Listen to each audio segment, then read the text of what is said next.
já está sendo gravado, e agora a gente passa aí para a Josi e para a Júlia fazerem aí a apresentação de vocês, as considerações de vocês, tá bom? Fiquem à vontade. Bom dia a todos.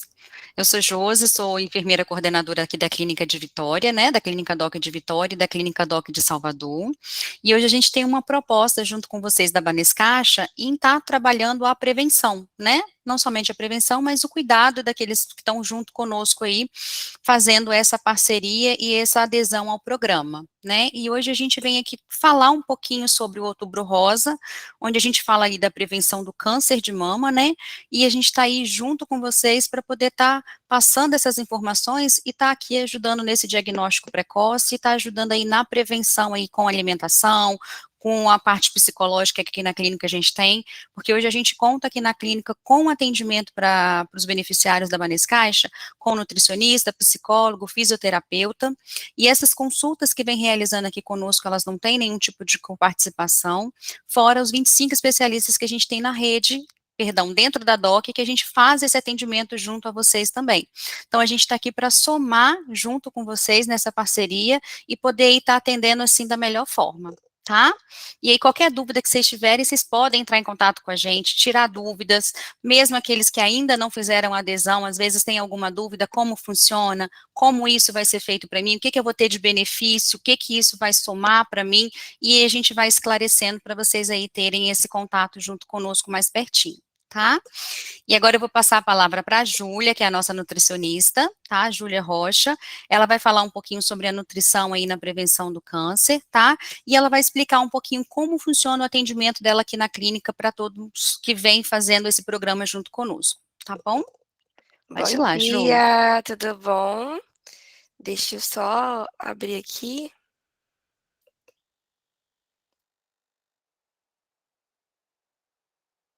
Vocês estão vendo a apresentação? Sim, Júlia. Tá Tá ótimo. aí, tá legal. Prazer, meu nome é Júlia, sou nutricionista aqui da Clínica DOC de Vitória, né? É um prazer estar aqui com vocês, tem uns rostinhos já conhecidos, né?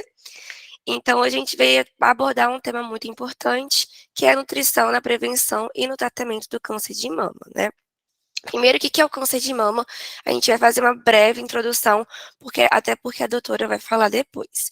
Então, o câncer é o nome geral dado ao conjunto de mais de 100 doenças, tem mais de 100 tipos de câncer, que tem em comum um crescimento desordenado, né, o crescimento das células anormais, que vai disseminando e invade outros tecidos e outros órgãos vizinhos. E aí, na nutrição, ela tem um papel importante, tanto na prevenção, quanto no tratamento do câncer para prevenir que não se agrave, né, esse quadro. No câncer de mama, vários são os fatores relacionados ao risco aumentado, como fatores reprodutivos, né, alcoolismo, sedentarismo, excesso de peso corporal, entre outros. E o câncer de mama, ele é um segundo caso de câncer mais comum entre as mulheres, com uma taxa de mortalidade de cerca de 15 para 100 mil. Mas também o câncer de mama, ele pode acometer os homens, mas aí em torno de 1%, né? E no Brasil, 3,8% de casos do câncer diagnosticados em 2012 estavam relacionados ao IMC, né, que é Índice de Massa Corporal, e com maior incidência nas mulheres. E além disso, não só o IMC dando obesidade, mas sim relacionado ao sobrepeso também, né? Então agora a gente vai conversar um pouquinho sobre desbiose intestinal, câncer de mama e qual a relação disso. A gente já sabe que o excesso de peso tem sido associado não apenas ao desenvolvimento da doença, mas como um pior prognóstico, né? Maior mortalidade, recorrências, tumores maiores, complicações clínicas, né? Como linfedema, neuropatias periféricas, cardiotoxicidade relacionada à quimioterapia, fadiga crônica e piora da qualidade de vida. Mas primeiro vamos entender o que é desbiose, né? Desbiose é quando na nossa flora intestinal a gente possui mais bactérias negativas, digamos assim, do que as bactérias boas. E aí gera uma inflamação no nosso organismo. O nosso organismo, quando ele está inflamado, é um ambiente propício para novas doenças. Por isso que quando a gente tem uma patologia, a gente não pode pensar em tratar aquela patologia isolada. A gente tem que tratar a nossa saúde como um todo, certo? Eu costumo falar muito das consultas para os pacientes que o nosso intestino é o nosso segundo cérebro do corpo, o segundo órgão mais importante do corpo. Por quê? Né, que a gente está falando de câncer de mama e falando sobre intestino. Por quê? No nosso intestino é produzido mais células de defesa do corpo, né? Então, nossa imunidade está ligada ao nosso intestino. Serotonina é produzida mais no nosso intestino. Seu microfone fechou, Júlia.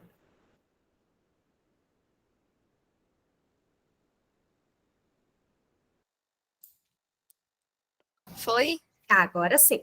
Vocês pararam aonde? Cortou só um pedacinho. Você estava falando do segundo cérebro, né? O nosso Isso, intestino. beleza. Então, é o nosso segundo cérebro. Por quê? Tá ligado à nossa saúde psicológica, por exemplo, é onde mais produz serotonina, né, que é o hormônio da felicidade, e a nossa imunidade. Então, se a gente não cuida do nosso intestino da forma correta, nossa imunidade cai e, consequentemente, gera um ambiente propício para novas doenças. Beleza? Então, o nosso corpo inflamado, o nosso organismo, ele vai entender que tem uma doença o tempo todo e que precisa combater aquilo. Então, pessoas inflamadas, pessoas com grau de desbiose muito alto, a gente precisa também dar importância a isso quando for tratar o câncer de mama, né? Aí a gente vai já para os estudos. Existem evidências de que mulheres que têm câncer de mama e desbiose comensal, que é o desequilíbrio da flora intestinal, apresentam maior risco de desenvolver a metastase do câncer de mama. Essa relação ainda de microbiota intestinal e a metastase não era comprovada, mas a gente sabe que um ambiente inflamado gera, né, mais outras doenças, é um ambiente propício para novas doenças, certo? Sobre a prevenção, em questão da nutrição, a gente tem que entender que muitos fatores que vão envolver o surgimento dessa doença, do câncer de mama. Então, a prevenção 100% não é totalmente possível, né? A gente faz o que a gente pode e o que está ao nosso alcance, porque tem fatores genéticos, né?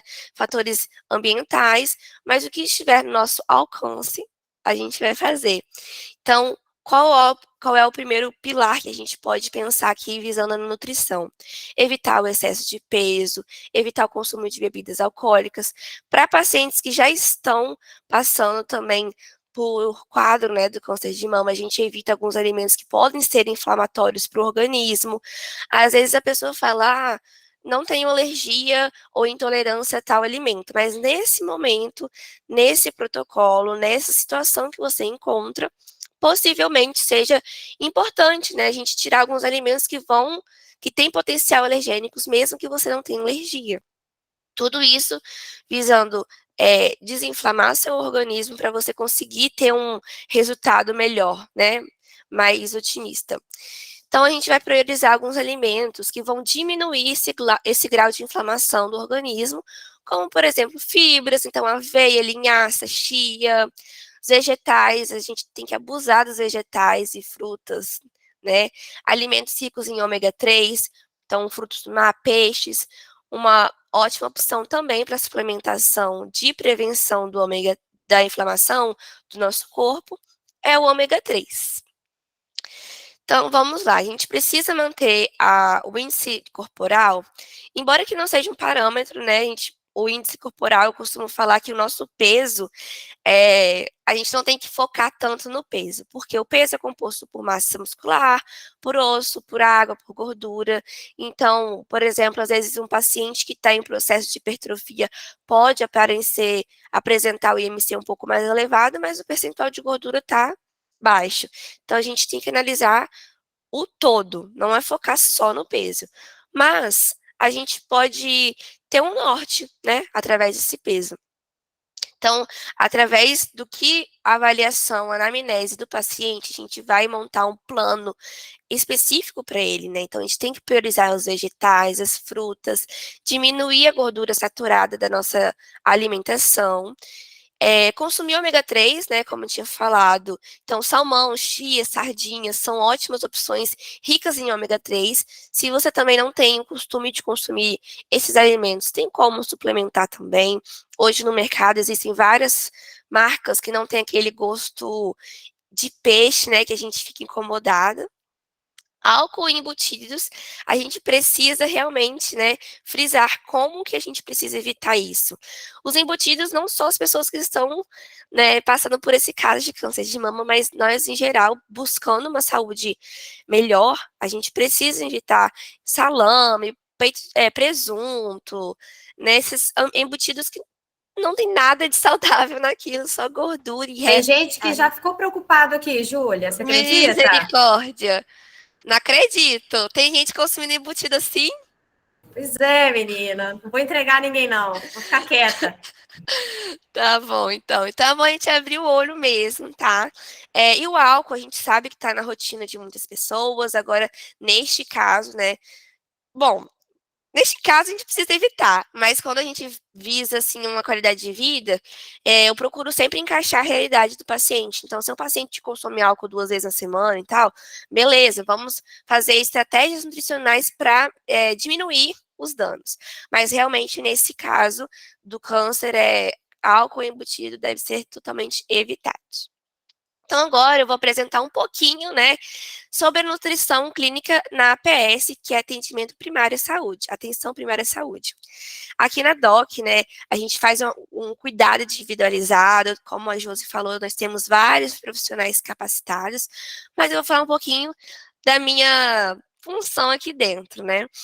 Além do cuidado individualizado, que é o principal ponto da APS, a gente visa também prevenir doenças, então, melhorar o estado nutricional, qualidade de vida do paciente. A gente vai analisar exames laboratoriais, ou se o paciente não tiver, a gente pode prescrever visando a necessidade, porque alguns pacientes relatam coisas que durante a consulta mesmo a gente consegue já observar, mas a gente pode prescrever sim. A gente vai ter uma visão ampla, visando as condições de vida do sujeito, né? O meio que ele está inserido, contexto social, a saúde e doença, o histórico pregresso. Eu costumo falar que todo mundo tem que ser muito individualizado, porque eu, Júlia, tenho uma rotina, uma história diferente da Josi, diferente da Paola, diferente de todo mundo, certo? Então não tem como a gente pensar que o meu plano alimentar, que os meus cuidados vão caber para todo mundo, porque é tudo muito individualizado, as minhas necessidades são diferentes do que as necessidades de outra pessoa. Então a gente visa aqui cuidar da pessoa como indivíduo, né? Tratar mais humano e estar sempre à disposição mesmo para tirar as dúvidas. O plano alimentar ele é personalizado de acordo com a demanda do paciente, de acordo com o que o paciente gosta ou não gosta de comer. Tem paciente aqui que não gosta de comer vegetal e fruta, e a gente faz umas estratégias aí, né, para poder uns combinados. Então, vamos esse mês ingerir pelo menos 3 verduras e a gente vai consumindo e vamos trocando. E temos aqui também a avaliação física com bioimpedância, né? E a dipômetro, que é de acordo com a solicitação do paciente. Então, é muito bom vocês saberem que aqui na clínica a gente tem, tanto com a bioimpedância como a dipômetro, né? E a fita métrica, que a gente consegue avaliar o percentual de gordura, quantidade de massa magra, massa muscular. A gente consegue avaliar o percentual de água, idade metabólica também. Então, a gente analisa tudo. E se vocês tiverem interesse, só avisar na hora de marcar a consulta, falar, eu tenho interesse na avaliação física, né, de bioimpedância, que a gente já sinaliza aqui e já deixa agendadinho para vocês. E por fim, mas não menos importante, eu costumo enviar orientações nutricionais para os pacientes, de uma forma onde vocês tenham autonomia sobre a sua alimentação.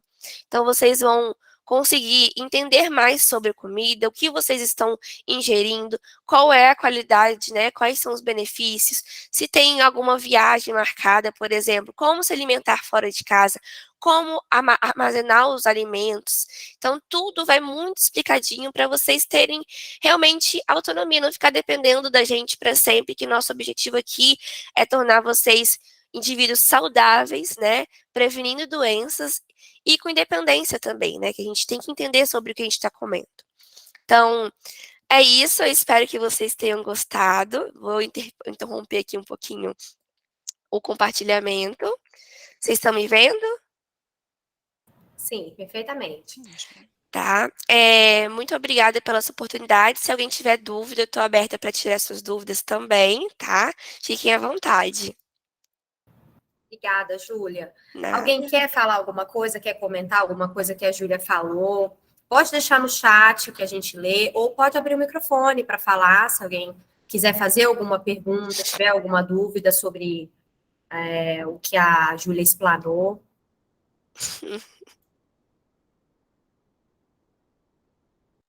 Ninguém tem dúvida? Vai todo mundo comer vegetais, é isso?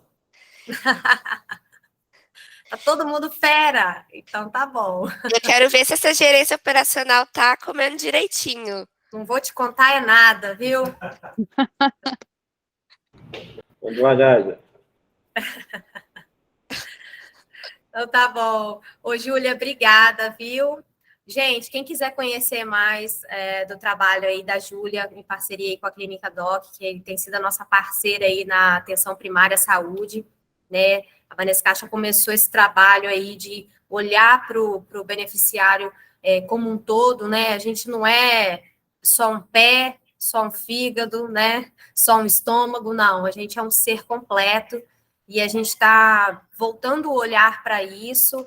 E se vocês quiserem saber mais, vocês podem estar acessando o nosso site, tem um linkzinho lá no topo do nosso site, Meu Médico APS, lá vocês vão saber um pouquinho mais sobre a DOC também. Tem telefone, né? Tem tudo lá para vocês estarem fazendo contato, tá bom? Eu vou passar para a Brunella e para a doutora Carolina. Cadê a doutora Carolina? Tá aí? Tá aqui. Tá vendo ela. Vou passar para elas estarem seguindo agora. Quem quiser dar uma esticadinha aí, beber uma água, ó, tô com minha água aqui. Cadê a água de vocês? Não tô vendo ninguém com água aí, hein? Água é importante. Vamos beber água, povo. Tá bom? A doutora Carolina e a Brunella são parceiros aí da Medquímio, né? É uma parceira nossa aí também, no tratamento oncológico. Uma falou aqui do tratamento da prevenção, né? De olhar o cuidado como um todo. E agora a doutora Carolina vai entrar com essa parte aí que algumas pessoas já conhecem, né? Já viveram na família ou têm experiência pessoal. E vai ser bem bacana, eu acredito. Vou passar para elas que eu estou falando demais. Deixa eu fechar aqui. Pessoal, bom dia novamente. Meu nome é Brunella, sou executiva de relacionamento, né? Agora da parte de oncoclínicas, tá? Então, não só a Medquímio, como o Neon e outras mais 3 investidas, né? Participando também, né? Hoje nós trazemos aqui a nossa diretora médica da Medquímio, doutora Carolina Konopka, né? Então, a gente está trazendo também uma campanha de Outubro Rosa, né? De outubro a outubro, e todos juntos por uma causa, tá? Doutora Carolina vai fazer a apresentação agora para vocês. Doutora, com a senhora. Oi, gente, novamente, bom dia. Vou abrir aqui minha apresentação novamente. E a gente conversa um pouquinho.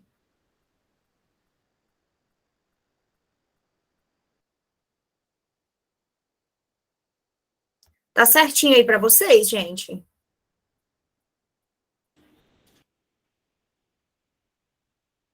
Só apareceu isso, tá certinho agora. Tá certinho? Sim. Estão me ouvindo bem? Sim. Então, meu nome é Carolina Konopka, eu sou médica oncologista clínica, né? Atuo atualmente na Medquímio, tanto na nossa unidade de Serra, em Laranjeiras, como na nossa unidade de Vitória, que se localiza na Avenida Vitória. E, assim, a minha palestra, assim, vai bem ao encontro de tudo que a Júlia falou, né? Porque eu acho que a gente aproveita esse Outubro Rosa para falar de conscientização e de prevenção, né? Então, o que é prevenir, né? A gente tentar impedir que alguma coisa aconteça, né? Dispor com antecedência, precaver e impedir que se execute o que aconteça algo, né? Que no caso é o câncer, e tentar evitar. E o que é um câncer, né? Assim, as pessoas têm muita dúvida do que é essa doença. As pessoas falam assim, o fulano de tal pegou câncer, o que é isso, a cura do câncer. Então, o câncer é uma doença não transmissível, né, o câncer em si, e é uma doença genética. A questão genética nem sempre é uma coisa hereditária. Genética é diferente de hereditariedade. Hereditariedade é aquilo que eu passo de pai e de mãe para filho. E genética é uma coisa que tem a ver com o nosso próprio DNA, né? Então, tem algumas naturezas que a gente chama de intrínseca, que estão relacionadas à idade, ao gênero, à raça, e à herança genética, que eu falei como a hereditariedade, né? E algumas coisas que a gente fala que são fatores ambientais, de natureza extrínseca, né? O uso do tabaco, álcool, hábitos alimentares, falta de atividade física, obesidade, agentes infecciosos, radiação, poluição e alimentos contaminados. Então, assim, a gente pensando, né, na incidência de casos de câncer, esse é um dado do INCA, né, de 2020, que a gente vê que a gente tem uma taxa de incidência de 66 mil novos casos de câncer de mama nas mulheres, né, e nos homens o mais comum é o câncer de próstata, com 65 mil casos. Por isso a importância, né, dessas duas campanhas que a gente sempre faz em outubro e novembro. E eu destaco também os segundos e terceiros lugares, a gente vai conversar sobre isso também, que é o câncer de intestino, que é o câncer coloretal, que já é o segundo lugar nos ambos os sexos, e nos homens o terceiro lugar é o câncer de pulmão, e nas mulheres é o câncer de colo de útero. A gente vai conversar um pouquinho disso tudo aí com vocês também. Então, aqui destacando, né, o câncer de mama, 66 mil novos casos por ano no Brasil. Então, é uma quantidade enorme de mulheres que vão ser acometidas, homens também, como a Júlia pontuou, mas muito, muito inferior.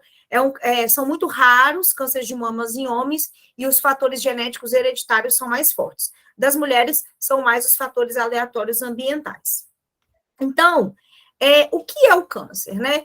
Muitos pacientes perguntam isso, muitas pessoas têm dúvida em relação a isso. A gente tem uma célula normal, eu vou dar um exemplo. Por exemplo, a célula da mama. Ela nasceu para ser mama. Então, eu sou mama, eu sou mama, eu sou mama, eu sou uma célula de mama. Por algum fator, às vezes genético, às vezes ambiental, essa célula sofre uma mutação. Esse DNA, ele sofre uma agressão. E essa agressão faz essa célula se modificar. Então, ela fica um pouco diferente de ser mama. E aí, ela sofre uma sequência de agressões, e nessa sequência de agressões a esse DNA, ela vai se tornando uma célula indiferenciada, ela não é mais semelhante à mama. E nessa indiferenciação, ela ganha o potencial de se multiplicar, se espalhar e se implantar em outros órgãos. Então, às vezes, essa primeira mutação, ela é uma coisa, um fator genético, um fator hereditário. E em cima disso, a gente vai jogando outras agressões. O que são as outras agressões? O tabaco, o álcool, a obesidade, o sedentarismo. E aí, essas outras agressões vão formando novas mutações que vão gerar o câncer, ou uma infecção de alguns tipos de vírus, que a gente vai falar. Então, por que às vezes a pessoa fala assim, nossa, mas fulano de tal tem 80 anos, fumou a vida inteira, bebeu a vida inteira e nunca teve câncer. E um fulano de tal, coitadinho, com 30 anos, nunca bebeu, nunca fumou e está com câncer. Por que isso acontece? Porque algumas vezes os fatores genéticos hereditários são mais fortes, então essa pessoa com 30 anos, com 40 anos, vai ter o câncer, e a outra pessoa que teve várias agressões, ela tem fatores protetores genéticos. O que a gente pode evitar? A genética nossa não tem como evitar, a gente vai nascer com aquilo, crescer com aquilo.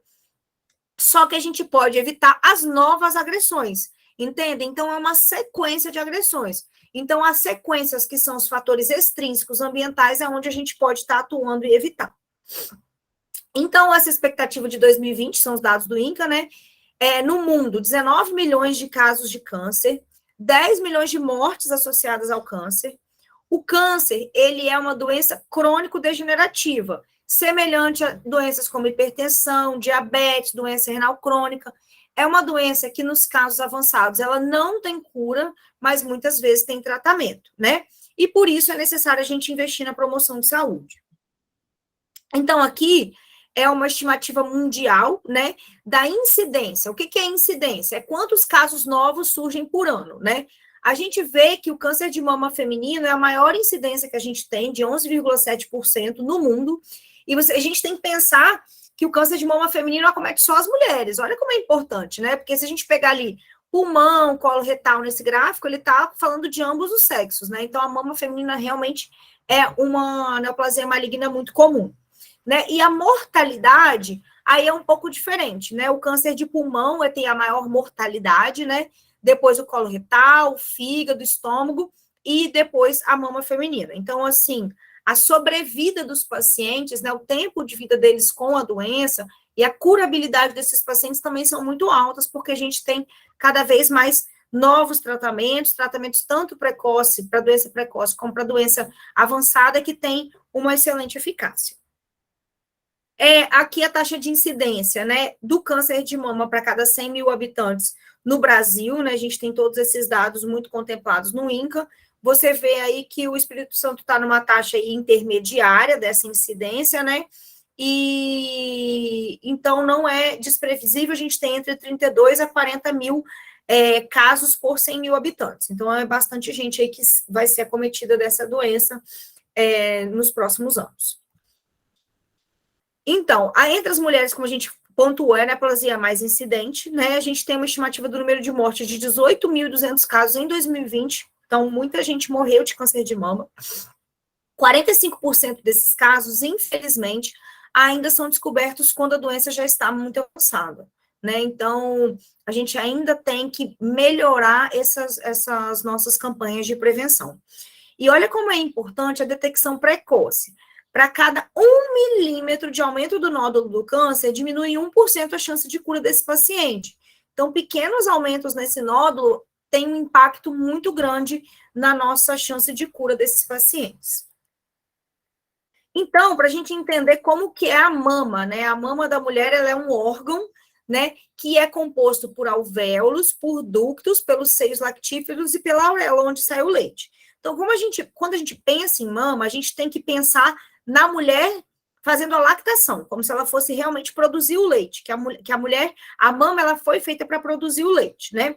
Então, aqui a gente tem a parte dos alvéolos, é como se fosse um cachinho de uva, e é onde ocorre a produção do leite, é onde é a fábrica do leite. Os ductos são os caninhos, então esses caninhos é onde vão levar o leite até os seios lactíferos, que são como se fossem umas bolsinhas, até a areola onde vai ejetar esse leite, né? Os cânceres mais comumente são os carcinomas ductais de mama. Os carcinomas ductais, eles surgem dos ductos, que são os caninhos, tá? E tem o carcinoma lobular de mama, que surgem dos alvéolos dos cachinhos de uva, tá? São os mais comuns. A gente tem também, mais raramente, os cânceres que a gente chama das partes moles, que são os sarcomas, que eles ocorrem no tecido que envolve esses caninhos e esses alvéolos, tá? Mas não são muito comuns. O mais comum é o carcinoma ductal, que surge desses caninhos. E aí, os fatores de risco, né? Idade. A idade mais avançada tem um fator de risco maior relacionado ao câncer de mama, né? Gênero, obviamente, feminino. A obesidade, o uso de cigarro, álcool, carne vermelha em excesso. Menarca precoce e menopausa tardia. Aquela mulher que menstrua muito cedo e tem uma menopausa muito tarde, porque ela fica muito tempo exposta ao estrogênio endógeno, né, o estrogênio natural do corpo, e esse estrogênio natural, a exposição prolongada, aumenta o risco de câncer de mama. Nuliparidade, que é as mulheres que nunca tiveram filhos, idade do primeiro parto avançada acima de 35 anos, né? O histórico familiar, quem já tomou radiação ionizante, então a pessoa que já fez radioterapia ou que trabalha em ambientes com radiação importante, e reposição hormonal também é um fator de risco. E os fatores protetores, né? A amamentação é um fator protetor ao câncer de mama, tanto para a mãe quanto para a bebê, tá? Então, assim, a bebê menina que mama no peito também é um fator protetor, isso já está comprovado. A adoção de uma dieta saudável, com ênfase em alimentos de origem vegetal, a prática de atividades físicas, a manutenção de um peso saudável e a moderação no consumo de bebidas alcoólicas. Todos esses são fatores protetores. Então, câncer de mama, a gente vê muito agora no Outubro Rosa a campanha da gente fazer o autoexame de mama. É muito importante a mulher se conhecer, né? Tem algumas técnicas, né, para esse autoexame, se olhar no espelho, levantar o braço, palpar a mama, tanto nas regiões laterais como nas regiões próximas à axila. E muitas vezes a mulher tem vergonha, medo de se palpar. A gente tem mulheres que escondem, que sentem algum nódulo, alguma alteração, escondem. A maioria dos casos de câncer de mama são diagnosticados pela percepção da mulher, tá? Então, assim, apesar da gente ter mamografia como um fator super importante de prevenção, a percepção desse nódulo, dessa alteração da mama, ainda é a forma mais comum da gente diagnosticar o câncer de mama. Mas quando esse nódulo já é perceptível, já é palpável, infelizmente a gente já tem um caso mais avançado. Doutora, deixa eu só te interromper um pouquinho. Claro. Eu já estou vendo que tem gente com a mão levantada, já tem pergunta no chat. A senhora prefere responder as perguntas no final ou as pessoas já podem... Não, pode falando, é porque eu não consigo ver, tá? Mas podem ir falando aí, pode me interromper, não tem a problema Yurie nenhum. levantou a mão. Você quer falar, Yurie?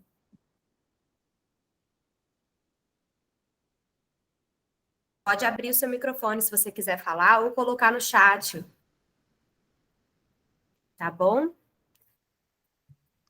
Se ela for falar, ela abre o microfone para falar. Mas eu vou só te interromper, então, doutora, fazer uma pergunta que é uma dúvida. Pode passar para outro, tá, querida? Porque eu estou apanhando aqui no sistema.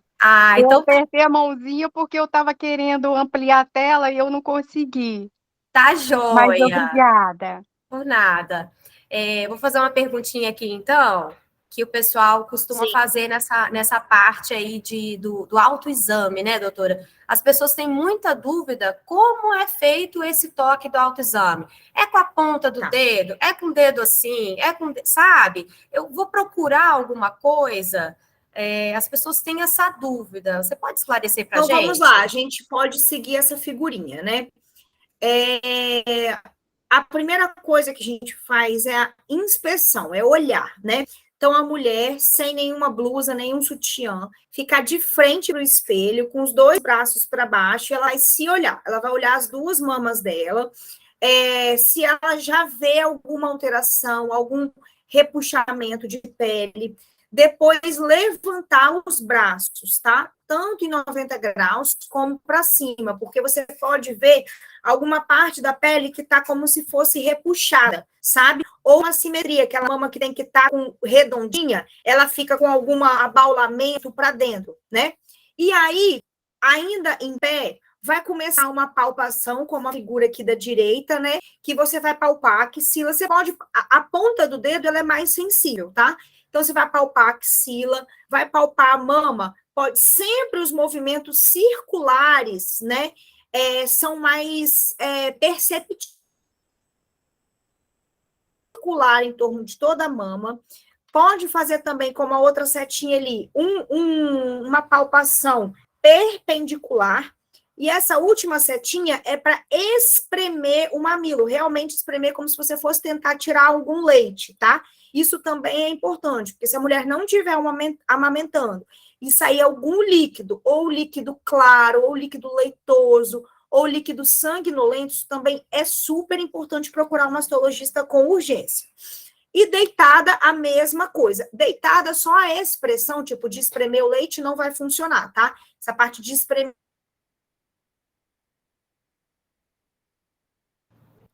A sua internet está travando um pouquinho, doutora. E aí, deitada, os movimentos... um pouquinho, doutora. Você travou para a gente. Estão ouvindo de novo? Agora sim.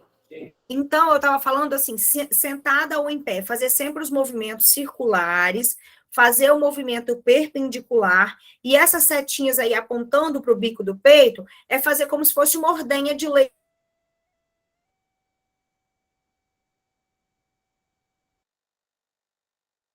Sangue e procurar um mastologista com urgência. Se a mulher não estiver amamentando, não é para sair líquido nenhum do bico do peito, certo? E aí, deitada, você vai ter, a mama ela vai ficar mais, pelo fator da gravidade, né? Ela vai ficar mais grudada no tórax, e, novamente, movimentos circulares, sempre com a mão contrária, tá vendo a figurinha? Com a mão contrária. As mulheres que menstruam, o melhor período para fazer os dias de sangramento, no finalzinho da menstruação. Então, a gente chama o dia que desce a menstruação de primeiro dia, né, de D1. Então, lá para o D5, D7, então, 7 dias depois que desceu a menstruação, é a melhor época de fazer essa palpação. As mulheres que não menstruam, ou porque tomam algum tipo de anticoncepcional, ou DIU, ou porque já entraram na menopausa, aí qualquer dia banho também é bom, tá? Porque o banho, você tá ensaboada com sabonete, a mão desliza até mais fácil. E até vai incomodar menos, então não tem problema nenhum de fazer esse autoexame durante o banho. E o espelho, tá, gente? É muito importante.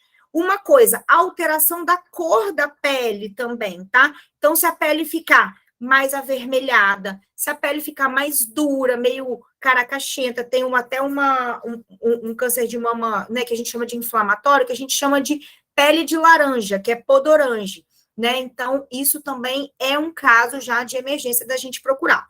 Agora, não é incomum a gente achar realmente algum nódulo na mama, às vezes subcutâneo, ou às vezes uma área endurecida. Quem é mais jovem, a mama é densa. Então, aqueles alvéolos que eu mostrei para vocês, às vezes eles se aparecem como uma elevação, como algum nódulozinho. Então, é bom você se conhecer. Depois eu vou falar direitinho qual é as nossas rotinas de procurar o médico e dos exames, mas a mulher, ela tem que conhecer as suas mamas, tá? Então, no geral, é isso. Ficou claro? Ficou sim, doutora. Perfeito. E aí, a gente vai falar um pouco dos exames complementares, né? Então, por que a gente indica mamografia, né? Que é o exame mais comum? Porque o risco de câncer de mama, ele vai aumentando de acordo com a idade. Dos 40 aos 50 anos, a mulher tem um risco de 1,5%. Dos 50 aos 60, 2,2%. Dos 60 aos 70, 3,4%. E tudo que a gente vai fazer na questão de prevenção, de screening, a gente faz um cálculo de quantos exames ou quantos tratamentos preventivos são necessários para a gente salvar uma vida, né? E a cada 1.500 exames de mamografia realizados, a gente salva uma vida. Isso é um número extremamente importante. Às vezes os pacientes perguntam assim, ai, doutora, por que a gente não faz PET scan para todo mundo para descobrir o câncer assim precocemente? Porque não é efetivo, entendeu? Se eu fizer PET scan em 1 milhão de pessoas, quantas vidas eu vou salvar? Pouquíssimas, porque eu não vou detectar, um exame muito caro, muito específico. Mas a mamografia é um exame simples, barato, de alta, como é que fala? De alto fácil acesso, né? E que eu realmente consigo prevenir as vidas. Por quê? As mortes, né? Eu consigo poupar vidas. Porque lembra que a cada 1 milímetro que o câncer cresce, eu diminuo 1% da chance dessa mulher ficar curada. Então, cada milímetro a menos que eu pego desse tumor, eu consigo evitar que vire um câncer avançado e que essa pessoa venha a perder a vida. E agora a indicação de prevenção em relação aos exames, né? Então, a gente tem a recomendação do Ministério da Saúde e a recomendação geral da Sociedade de Oncologia Clínica, de Mastologia, sociedades americanas. Então, a parte de cima é pelo Ministério da Saúde, né? A população geral, o exame clínico da mama, acima de 40 anos, todas as faixas etárias, quando tiver uma consulta clínica, e anualmente nas consultas clínicas. A mamografia está recomendada dos 50 aos 69 anos, e um período máximo de 2 anos pelos exames. Isso é recomendação SUS. A gente tem que pensar que o SUS, ele tem que fazer o custo-efetividade de tudo o que ele faz, né? Então, o custo-efetividade da mamografia acima de 50 anos é maior, porque eu vou detectar mais casos com menos exames, né? E nos grupos de risco, exame clínico e mamografia a partir dos 35 anos. Que são grupos de risco que a gente vê, principalmente quem tem um histórico familiar importante, de pessoas que tiveram câncer de mama ou ovário com menos de 50 anos, tá? Então, quem tem esses tipos de câncer na família já são considerados grupo de risco. E qual que é a recomendação da Sociedade Brasileira de Oncologia Clínica, de Mastologia, a Sociedade Americana? Assim, entre os 25 e os 40 anos, você fazer um exame clínico das mamas. O exame clínico das mamas é o autoexame? Não, é o exame pelo médico, tá? Então, é o médico, geralmente, o ginecologista ou o mastologista, ou até mesmo um clínico geral que tem habilidade de fazer, né, uma saúde preventiva, uma saúde da família, que já sabe fazer esses tipos de exame. Porque o olhar clínico, muita gente me pergunta essas questões de, como eu faço meu autoexame, etc. Mas isso também são coisas técnicas que a gente aprende isso na faculdade, na residência, nas especializações. E a gente vê várias mamas, né? Então, esse exame clínico é importante, mesmo porque a qualquer suspeita, o médico imediatamente já vai pedir um exame complementar, né? Então, a paciente entre 25 e 40 anos, na população geral, ela precisa desse exame clínico a cada 1 a 3 anos. E acima dos 40 anos, a gente, além do exame clínico, a gente indica a mamografia anual, tá? Então, essa é a recomendação das sociedades americanas e também da Sociedade de Mastologia, e é a que eu concordo também, né? E nas pacientes com fatores de risco, realmente, além de ser acima dos 35 anos, a gente tenta pegar a pessoa mais jovem da família que teve o câncer de mama ou o câncer de ovário e abaixar 10 anos. Então, eu tive uma irmã que teve câncer com 36 anos. Então, a pessoa vai começar a fazer os exames com 26. A mamografia, ela não é um exame muito adequado para quem tem a mama muito jovem. Por quê? Ela espreme a mama daquela forma, e se você tiver muitos aqueles alvéolos, ela fica meio confusa. Então, geralmente, a gente complementa a mamografia com ultrassom. Outra pergunta que me fazem, quem tem prótese de silicone, também a mamografia não funciona, porque ela não consegue espremer a mama daquela forma, né? Ela não consegue achatar a mama. Então, geralmente, a gente lança a mão de ultrassom em caso de dúvida da ressonância magnética. Então, gente, assim... Caso também, doutora, às vezes da mama muito pequena. Tem mulheres que têm a mama muito pequena, às vezes tem um bico longo, mas a mama pequena. Aí também não resolve. Muitas vezes, o que acontece, né? A gente tem eu não coloquei aqui, tem uma classificação que a gente chama de BIRADS, né? Se for fazer um exame de mama, uma mamografia, ultrassom, vai ter sempre o BIRADS.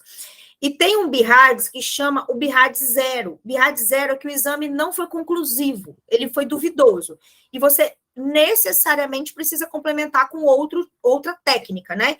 Então, você vai fazer uma mamografia, a mama não conseguiu encaixar bem, ou a visualização não ficou boa. Aí vai ser lá, BIRADS 0 necessita complementação. A maioria dos casos a gente complementa com ultrassom mesmo, tá? O BIRADS 1 é uma mama que não tem nenhuma alteração. O BIRADS 2 são nódulos benignos que muitas vezes vão ser achados, tá, gente? Isso é muito comum, né? O BIRADS 3 são nódulos provavelmente benignos, que aí a gente pede uma repetição do exame em torno de 6 meses. O BIRADS 4, provavelmente malignos, a gente já indica uma biópsia. O 5, com certeza maligno. E o 6 é quando a gente já tem uma biópsia prévia e a gente faz um exame complementar. Então, essa classificação vocês sempre vão ler aí no exame. BIRADS 1 ou 2, ficar tranquila. O 0 tem que fazer um exame a mais. O 3, a repetição do exame em um intervalo mais curto. O 4, o 5 e o 6, aí a gente já tem que ir para a biópsia, porque a suspeita é alta. Doutora, tem 2 perguntinhas aqui no chat que eu acho interessante a gente destacar. Uhum. Na verdade, uma não é uma pergunta, é uma observação. A Maria Júlia colocou que ela faz mamografia desde os 35 anos. Você quer falar, Maria Júlia, sobre isso? Por que você faz tão cedo essa mamografia? Pode abrir seu microfone. Na verdade, eu faço porque existe um grupo de risco, né? Minha mãe teve câncer aos 54 anos de idade, câncer de mama, e foi solicitado que eu fizesse desde os meus 35 anos de idade a mamografia. Então, de lá para cá, já tem 6 anos que eu faço anualmente o exame. Esses fatores de risco, principalmente do que a gente conta como os familiares de primeiro grau, né? Mãe, irmãs, são muito importantes mesmo a gente fazer esse acompanhamento, né? Pelas diretrizes, né? A gente coloca como fortemente alterado quando esse câncer acontece nas mulheres abaixo de 50 anos, né? Mas claro que cada caso é individualizado, né? Então, assim, seu médico indicou esse rastreio para você mais precoce, e realmente é excelente a gente fazer esse acompanhamento desde cedo, né? Muitas vezes também eu falei, a mamografia para mulheres jovens, às vezes ela não é tão efetiva, mas depende da mama, tá, gente? Tem mama que faz a mamografia desde jovem, é suficiente e dá certo. Então, isso vai ser muito, vai fazendo o exame que a gente vai saber, né? A mamografia, ela é, sim, um dos melhores exames para enxergar nódulo mamário, tá? Só que tem mama que realmente fica mais difícil, mas quando a mama o exame fica bom, ele já é suficiente, a gente não precisa passar para ressonância, tomossíntese, nada disso, tá? É um exame excelente, barato, fácil e muito bom para detectar nódulos mamários. Tá ótimo. Mas geralmente ele é complementado com ultrassonografia. Essa questão da complementação, exatamente, assim, às vezes algumas faixas etárias, como eu falei, a gente precisa dessa complementação, exatamente. Seio mais jovem, né, Sim. Isso. Tem uma pergunta aqui no chat que eu acho que pode ser a dúvida de outras pessoas também. A Florinda colocou aqui pra gente, qual é a idade precoce e tardia para menarca e para menopausa? Acho que as pessoas ficam com essa dúvida mesmo, né? Sim. A menarca precoce, geralmente antes dos 12 anos, tá? E a menopausa tardia acima dos 50 anos, tá? Então, esses dois cortes aí pra gente. Tá ótimo, doutora, respondido. A Florinda colocou umas outras observações no chat, mas já foram respondidas, né, Florinda? Que ela colocou lá sobre a questão da necessidade da mamografia anual, né, do complemento da ultrassom, acho que ficou respondido nessa fala dela aí, da questão da mama jovem, por exemplo, né, doutora, vai sempre, às vezes, precisar mesmo, né, do ultrassom complementar. E o exame indica isso, assim, se vocês, acho que a maioria tem curiosidade, né, de ler os exames. Eu leio todos. Então, ele vai indicar, assim, sugere complementação, ou se ele colocar um BIRAD 0, já significa que precisa da complementação, entendeu? Então, o colega radiologista, ele vai laudar isso direitinho. Mas se você tem, vamos supor, 50 anos, fez uma mamografia BIRADS 1, tá ok, não precisa de ultrassom, entendeu? Então, isso também é muito, muito tranquilo, sabe? Não é sempre que a gente precisa de complementação, não. E uma coisa super importante também, né, que os médicos também pedem isso e as clínicas de mamografia também pedem isso.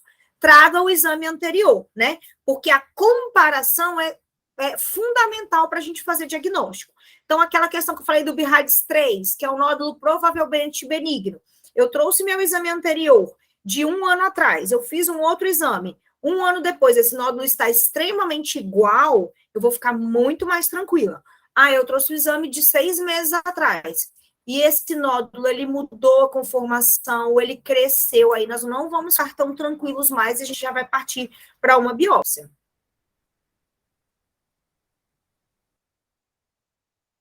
Beleza? Tá joia, doutora, bem respondido, viu?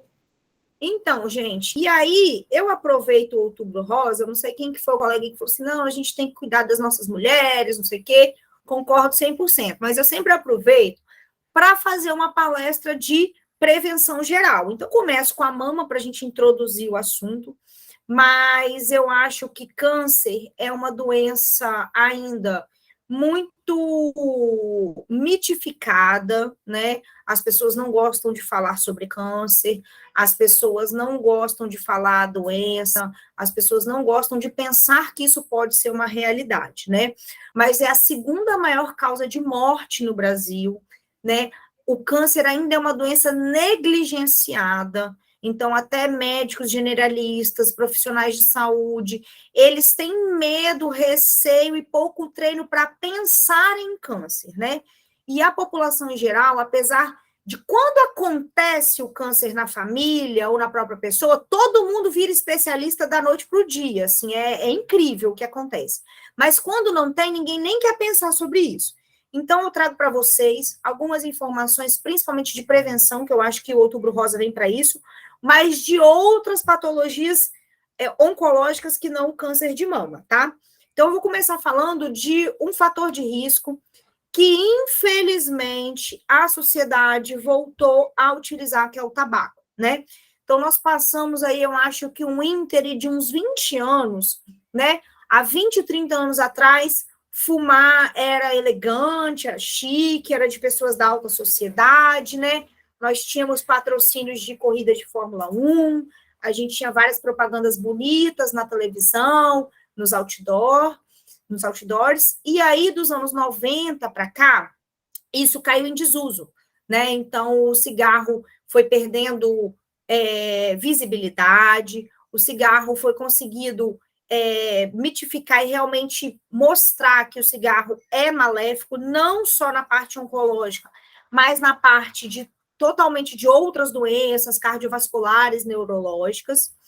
Porém, a população mais jovem, né, aí a população aí com menos de 20 anos atualmente, voltou a fumar. Então, voltou a fumar cigarro de palha, voltou a fumar cigarro comprado branco e o bendito do cigarro eletrônico. Então, assim, esse tabagismo voltando para a sociedade nos preocupa muito. Então, aqui são alguns exemplos dos tumores mais relacionados ao tabaco. Então, pulmão, laringe, faringe, que é garganta, câncer de boca, o câncer próprio de mama, esôfago, estômago, pâncreas, fígado, rim, bexiga, colo de útero, todos eles têm um aumento relacionado ao uso de tabaco, tá?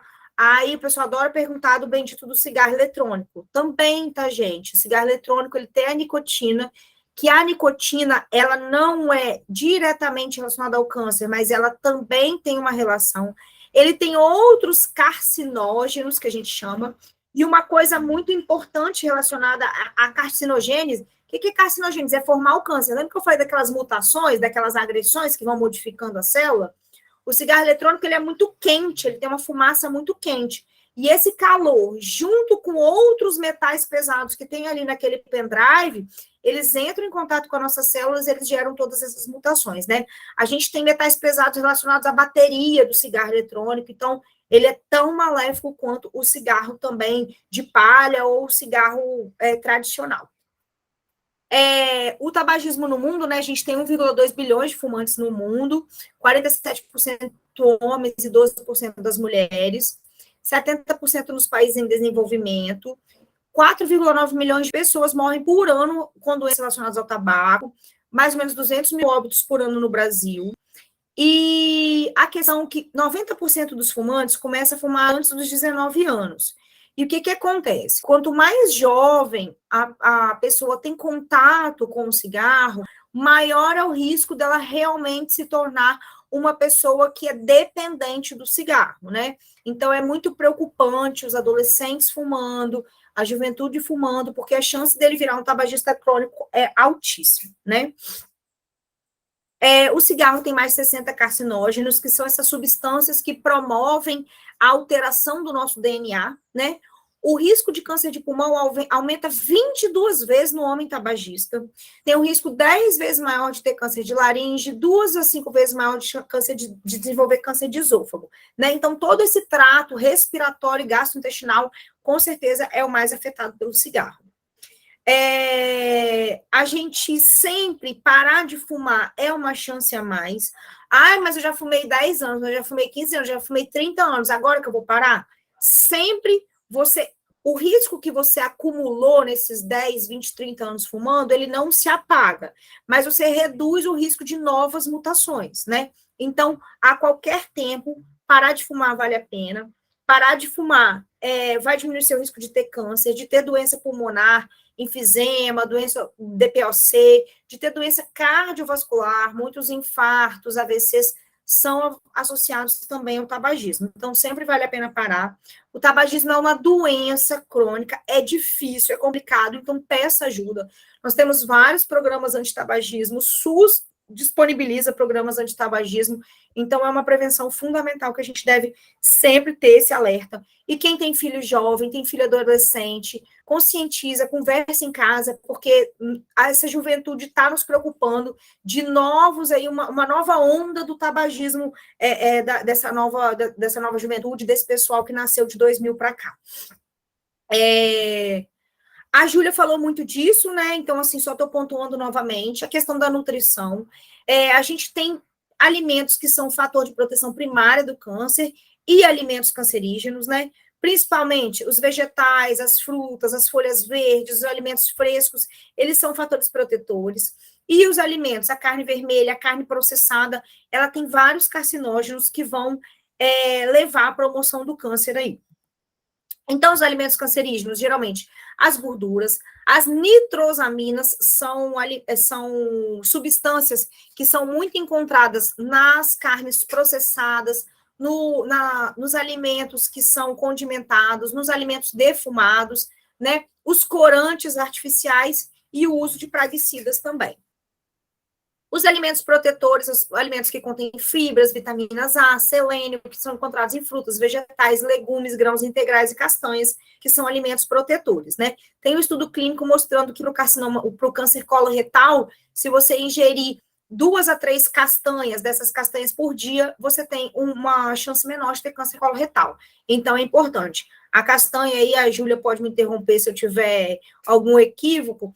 É Júlia, né, o nome da nutricionista, gente? Isso. Ah, tá. Júlia. É porque a Júlia. minha nutricionista é Júlia também. Eu falei assim, gente, será que eu tô falando da Júlia? A Júlia é certa. Mas, assim, essas castanhas, ela tem um fator protetor, mas também é uma delícia, a gente não pode comer um pacote de 300 gramas todo dia, tá, gente? É 3 a 4, para a gente ter o fator protetor e não ter uma ingesta calórica oleaginosa aí muito alta. Doutora, você falou do câncer de colo aí, você falou de outros tipos de câncer também. Sobre a prevenção desses outros tipos, Vou né? falar. Ah, tá. Vou pontuar os principais. Entendi. Eu aproveito sempre o Outubro Rosa, pessoal, só Para tá falar de com mama. tudo. É ótimo. Eu falo dos principais que a gente tem como prevenir. Eu queria que você falasse a quem tem caso na família, igual, por exemplo, o câncer de mama, qual a idade correta para começar essa prevenção também? Vou falar. E outros fatores de risco, né? O etilismo, sedentarismo, a obesidade e o uso de hormônios artificiais. A obesidade, né? A gente sabe que também é uma outra epidemia que a gente tem aí no mundo, né? 640 milhões de adultos e 110 milhões de crianças são obesas. No Brasil, 56,9% da população apresenta excesso de peso e 20% é obesa. E o peso adequado previne mais de 13 tipos de câncer.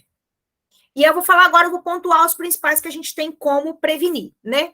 Câncer de pele, eu gosto de falar muito isso na nossa população capixaba, espírito-santense, que a incidência nossa de câncer de pele é muito grande, né? Nós temos uma população branca, originária de italianos, alemães, pomeranos, muito grande, que se expõe muito ao sol, né? E o câncer de pele, ele fundamentalmente é relacionado à exposição solar, né? Então, a gente tem uma população vulnerável numa região que tem uma alta incidência do sol, né? Dos raios ultravioletas. E aí, nessas fotos, eu mostro os 2 tipos de cânceres de pele, né? O primeiro é o câncer basocelular, que ele parece uma verruguinha, né? São cânceres, sim, mas eles têm baixo potencial de se alastrar, de gerar metástase, de gerar o óbito. Mas qual que é o problema deles? Eles têm um crescimento local, e muitas vezes eles atingem a face, eles atingem a orelha, as áreas mais expostas ao sol, e eles são muito mutilantes. Então, quando você vai operar esses pequenos tumores, numa asa nasal, a pessoa pode levar uma mutilação, né? E a mancha de baixo, essa mancha escura, é o melanoma, né?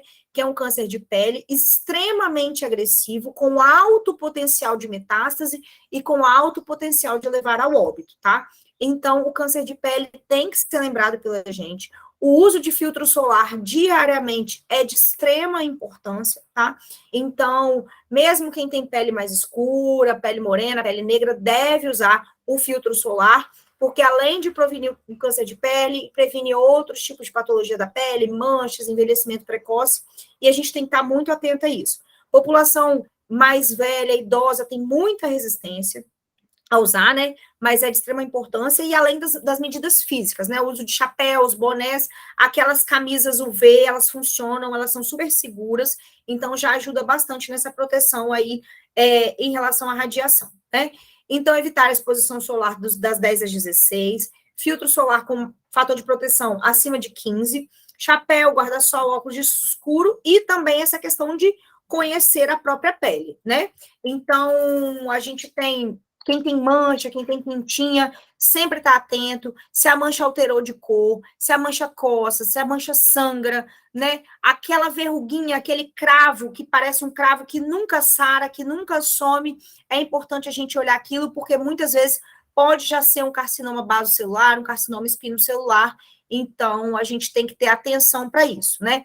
Esses cânceres, a gente fala assim, quando a gente vê estatística, né, é o mais comum fora o câncer de pele e não melanoma, para a gente ver que é um câncer extremamente comum, né, e muitas vezes curável, não leva ao óbito, né, os cânceres de pele e não melanoma, mas eles são de extrema importância de ser tratados precocemente. Como que trata, doutora? Cirurgia. Só que aquela questão que eu falei, às vezes pega regiões muito delicadas, que quando você vai fazer uma cirurgia, você pode ter uma mutilação muito grande. Então, quanto antes você diagnosticar, melhor vai ficar o tratamento. Um outro tumor que eu gosto muito de pontuar é o câncer de colo de útero. É o terceiro mais comum na população brasileira, né, das mulheres, obviamente, e é extremamente prevenível. A gente tem tanto prevenção primária como prevenção secundária de detecção precoce, né? Então, o colo do útero, o útero é o órgão que fica aqui no abdômen da mulher, né? E o colo do útero, ele fica lá no fundo da vagina, né? Então, os fatores de risco para esse câncer de colo de útero: idade precoce na primeira relação sexual, história de infecções sexualmente transmissíveis da mulher ou do seu parceiro. O principal causador do câncer de colo de útero é o HPV, que é o vírus do papiloma humano, e outros fatores de risco: a mulher que teve muitos filhos e o tabagismo.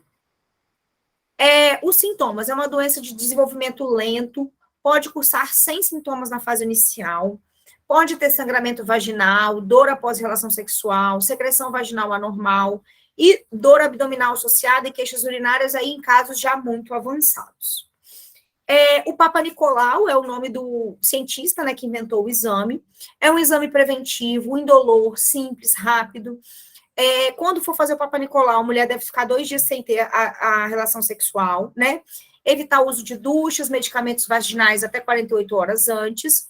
E é importante que não esteja menstruada, porque isso pode confundir o exame, né?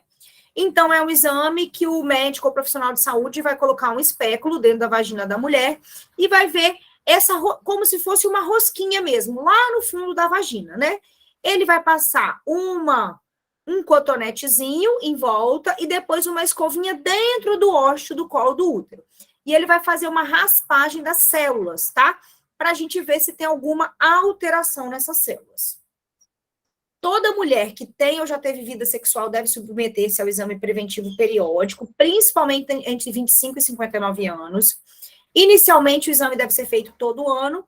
Após 2 exames seguidos normais, esse preventivo pode ser feito uma vez a cada 2, 3 anos, tá? Essa é a recomendação geral do Ministério da Saúde, né? Alguns ginecologistas também, mas a maioria, por segurança, também indica fazer todo ano, uma vez ao ano. Eu vou aproveitar a sua deixa, doutora, e já informar para as nossas associadas que estão aqui online agora, que a Clínica Doc faz esse exame, tá? Sem coparticipação para as nossas beneficiárias. Então, não tem desculpa para não fazer o exame anual, tá? Não tem dinheiro para pagar coparticipação. Não tem coparticipação. Excelente. Vai, faz seu exame. E assim, a prevenção do câncer de colo uterino, ela é fundamental, porque se a gente pega as alterações celulares bem iniciais, você faz pequenas abordagens, né? Aí vai ser uma aula à parte, mas a conização, ou a biópsia, a colposcopia, e a gente já trata essa lesão, entendeu? E aí a gente evita que isso vire realmente um câncer de colo uterino. Então, é, assim, fundamental, e essa prevenção aí é de muito fácil acesso também, é um exame de fácil acesso, barato, que todo mundo tem a oportunidade de fazer. Eu, como mulher, coloco no lugar de todas vocês, é chato, a gente tem vergonha, obviamente, não é agradável, né? Mas é necessário, e pode prevenir a nossa vida aí nos próximos anos. Então, é muito, muito importante a gente fazer. E aí, gente, a gente tem a questão da vacina contra o HPV, né? O HPV, ele é um vírus muito comum. mais ou menos 70% das pessoas têm esse vírus no corpo, só que tem vários tipos de HPV. Tem uns HPVs que não geram câncer, que não geram doença maligna, e tem alguns HPVs que geram as doenças malignas. Muitas vezes o nosso corpo cria uma imunidade, nosso corpo é capaz de eliminar sozinho o vírus. Muitas vezes o nosso corpo, por não ter uma imunidade muito forte, por fatores genéticos, ela deixa esse vírus se proliferar e ele gera a lesão que vai futuramente gerar o câncer, né? Então, não só associado ao câncer de colo de útero, mas o câncer anal, o câncer de pênis, o câncer de vulva, câncer de orofaringe e verrugas genitais. A vacina contra o HPV é gratuita e disponível no SUS para as meninas entre 9 e 14 anos, meninos de 11 a 14 anos. Se eu não me engano, até desceu os meninos também, eu acho que é a partir de 9, se eu não me engano. Por que que é importante vacinar as nossas crianças, nossos adolescentes? Primeiro ponto, essas crianças, elas nunca, né, a maioria delas, a grande maioria, nunca tiveram contato sexual algum. Então, quanto antes você vacinar do primeiro contato sexual, melhor, a imunidade deles já vai estar mais desenvolvida para não pegar o HPV no futuro, né? A gente está incentivando, não está incentivando nada, gente. A criança tem o calendário lá da vacinação, vacina de meningite, vacina de gripe, vacina de HPV, né? É importante a gente vacinar nossas crianças, nossos adolescentes. Eu acho que só sente isso uma mãe que vê uma filha de 29, de 32, de 34 anos falecendo no leito de hospital, fazendo hemodiálise no leito de hospital por câncer de um câncer de colo de útero avançado. É uma doença que a gente tem uma expectativa que em 2050, 2060, ela pode ser erradicada caso a gente vacine toda a nossa população, ou mais de 90% da população, e é um sonho para a gente que trabalha com oncologia ter a expectativa de erradicar algum tipo de câncer, que é o terceiro mais comum no Brasil ainda. Então, também incentivo a todos que tiverem filhos, sobrinhos, netos, que incentivem a vacinação, conscientizem a vacinação. Por que vacinar os meninos? Os homens são os maiores transmissores de HPV, eles têm menos chance de ter a doença no pênis, as doenças são mais assintomáticas, mas eles transmitem muito. Mas não é impossível de ter, tá? Ocorre câncer de pênis, existe mutilação por câncer de pênis, então o HPV também está relacionado a isso, como outras doenças também que a gente comentou. Então, vacinem as crianças e os adolescentes, porque vale super a pena, e a gente pode erradicar um tipo de câncer daqui a 30, 40 anos, e isso é fantástico. E aí, o câncer de intestino, né? O câncer coloretal. O câncer coloretal é o câncer que acontece no intestino grosso, tá? Então, nessa figurinha, é essa parte do intestino que tem essas dobrinhas, né? Chega lá no reto até mais ou menos 5 centímetros antes do orifício anal, tá? O câncer de ânus, ele tem uma patologia diferente do coloretal, tá? Câncer coloretal, temos detecção precoce, temos alteração de hábito de vida e tem a questão da hereditariedade também, tá? Que é importante. Sintomas do câncer de intestino: dor abdominal, diarreia ou prisão de ventre, gases, perda de peso sem fazer algum tipo de dieta, sangue nas fezes, cansaço, dor de cabeça e um peso na barriga, né? Obviamente, quando isso também acontece, às vezes a gente tem uma fase mais avançada. Uma coisa importante, não só sangue nas fezes, tá? Fezes alteradas, as fezes que saem em fita, ou então o hábito intestinal que mudou da noite para o dia, é muito importante a gente fazer algum tipo de investigação. Fatores de risco, gente, a gente fala 1000 vezes a mesma coisa, mas é isso mesmo, tá? Consumo exagerado de carne vermelha e gordura, o histórico familiar, baixo consumo de cálcio, obesidade, sedentarismo, câncer de colo retal é o terceiro lugar nas mulheres e nos homens, e isso está extremamente associado a esses dois fatores. O tabagismo e quem já tem alguma doença inflamatória do intestino, colite ou doença de Crohn, etc., também tem um fator de risco aumentado. As medidas de prevenção. Prevenção primária: dieta rica em vegetais, laticínios, pobre em gordura, atividade física regular. E o diagnóstico precoce, me perguntaram quando fazer, tá? Já é recomendação da Sociedade Brasileira de Oncologia Clínica, da Sociedade Americana de Oncologia, da Sociedade de Coloproctologia, todas as pessoas fazerem colonoscopia acima dos 45 anos, independente de histórico familiar, de histórico pessoal. Fez 45 anos, tem que fazer uma colonoscopia. Colonoscopia aos 45 anos está normal, a próxima depois de 10 anos, tá? Pessoas que têm histórico familiar de câncer coloretal, 10 anos antes da pessoa mais jovem que teve esse câncer. Então, o meu tio teve câncer com 42 anos, eu vou começar a fazer com 32. Aí, se vier tudo normal, a gente diminui o intervalo para cada 2, 3 anos. Muito comum achar numa colonoscopia os pólipos, né? Alguém que já fez viu isso. Eu tive pólipo, tirei 2 pólipos, tirei 3 pólipos. Por que que é importante? O pólipo, ele não é um câncer, tá? Ele é como se fosse realmente uma verruga. Só que nós sabemos que por outras agressões ambientais, genéticas, em torno de 5 a 10 anos, ele poderá virar um câncer. Então, a retirada desse pólipo precocemente evita que ele vire um câncer futuramente, tá? Mais alguma dúvida aí de prevenção coloretal que vocês queriam perguntar? Para mim tá tranquilo, doutora. Se alguém quiser perguntar, pode abrir o microfone. Ou colocar no chat também, a gente lê depois. Então, tá bom. Por último, eu já pego o gancho aí do Novembro Azul, que vem um do lado do outro, né? O câncer de próstata, né? O câncer de próstata é um câncer que acometem os homens, também extremamente comum, né? Mais de 60 mil novos casos todo ano. O câncer de próstata, ele sempre está associado ao mito, né, do diagnóstico. Então, aqui tem uma foto de como é feito o toque retal, que é só a introdução da pontinha do dedo do médico para ele sentir a próstata. A próstata é esse órgãozinho que está aqui com a setinha, que parece uma glândulazinha também, tá? E aí ele vai sentir se tem alguma alteração. Geralmente ela tem que ser bem fibroelástica, ela fica com uma consistência de pedra, né?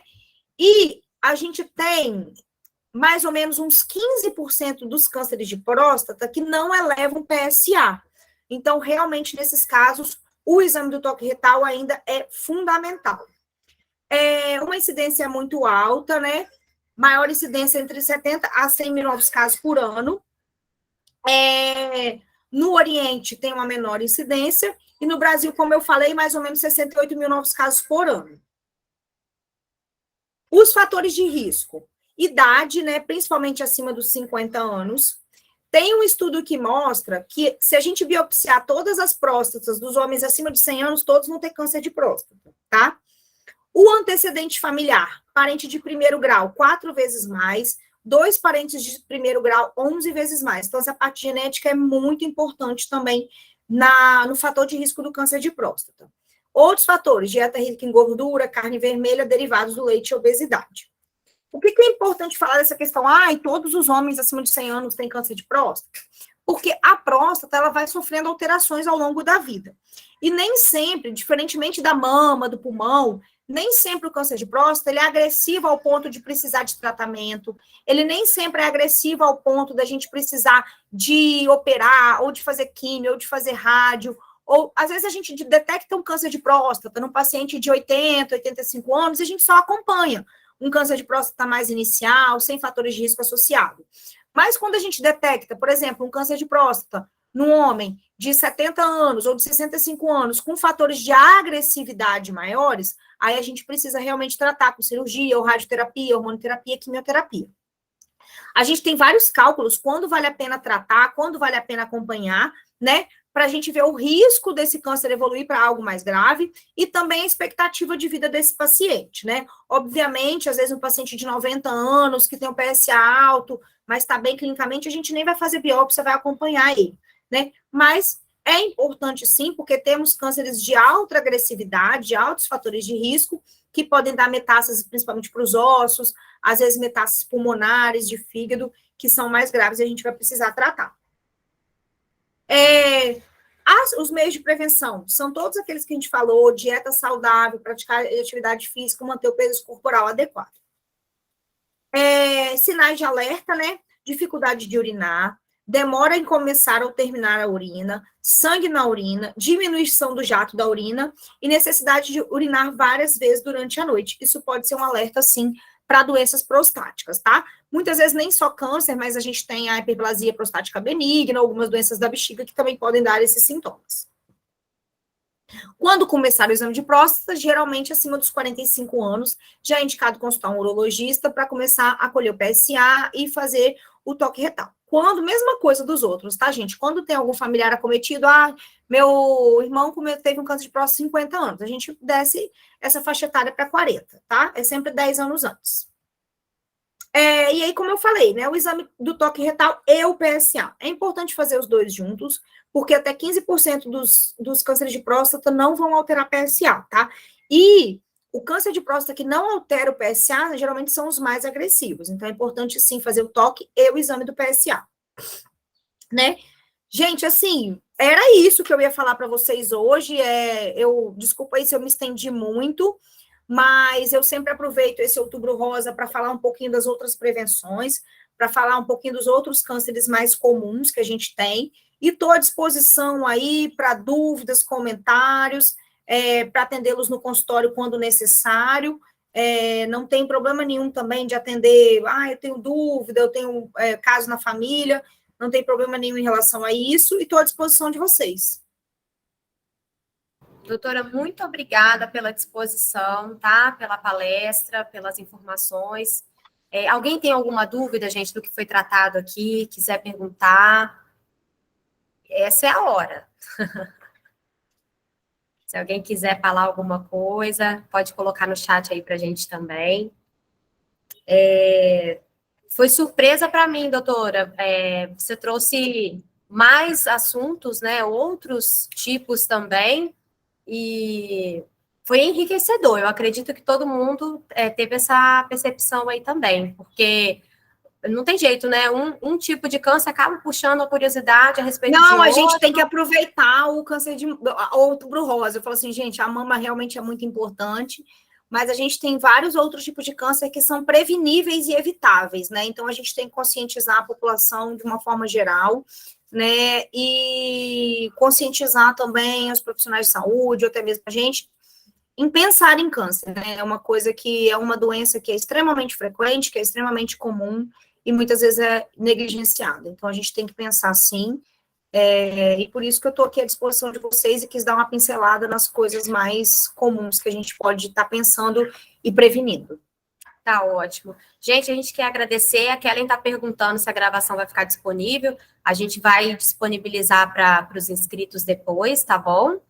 E foi bastante válido, enriquecedor. Júlia, obrigada, tá? Você também aí pela participação. Foi maravilhoso, tá? Ter vocês aqui com a gente, enriquecendo aí esses assuntos, né? Cada participante aí, obrigada. Brunella, obrigada também pela disposição, viu? Gente, Brunella, você quer falar? Pode falar. Você ia me Não, só agradecer mesmo. E conta com a gente. Então, tá bom.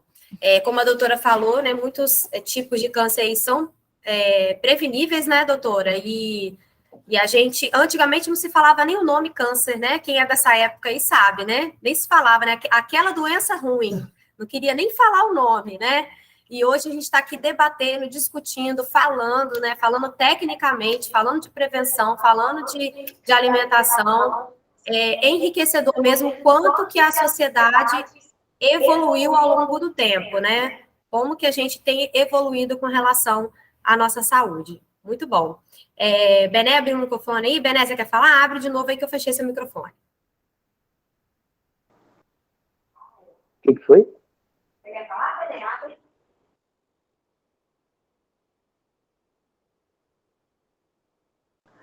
Queria agradecer aí o pessoal da DOC, a Josi, Júlia, a doutora Carolina e a todos que participaram aí dessa palestra. Obrigado aí, a gente, a Vanessa Caixa, daqui para frente nós vamos estar sempre participando aí desses meses, Outubro Rosa, já tivemos mês passado, amarelo, com problemas de suicídios, e novembro vem aí com o Novembro Azul, e os parceiros aí. Obrigado pela parceria aí. Valeu. Tá joia, Bené. Obrigada. Gente, foi um prazer ter vocês aqui, tá bom? O nosso gerente aí. Fala aí, gerente. Levantou a mão. Queria agradecer a todos que participaram, aos beneficiários, aos convidados, aos palestrantes, aos parceiros, e lembrar também que a Banescast possui um programa de prevenção ao câncer de mama, né? É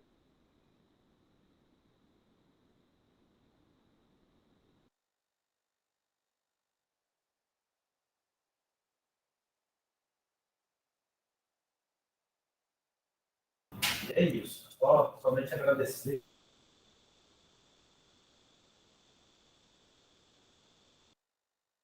Tá, joia. Eu acho que travou um pouquinho o áudio do Nelson. Vocês ouviram o que ele falou? Deu para ouvir certinho? Ah, então tá bom. Ele falou que a gente tem aí um programa de prevenção, né?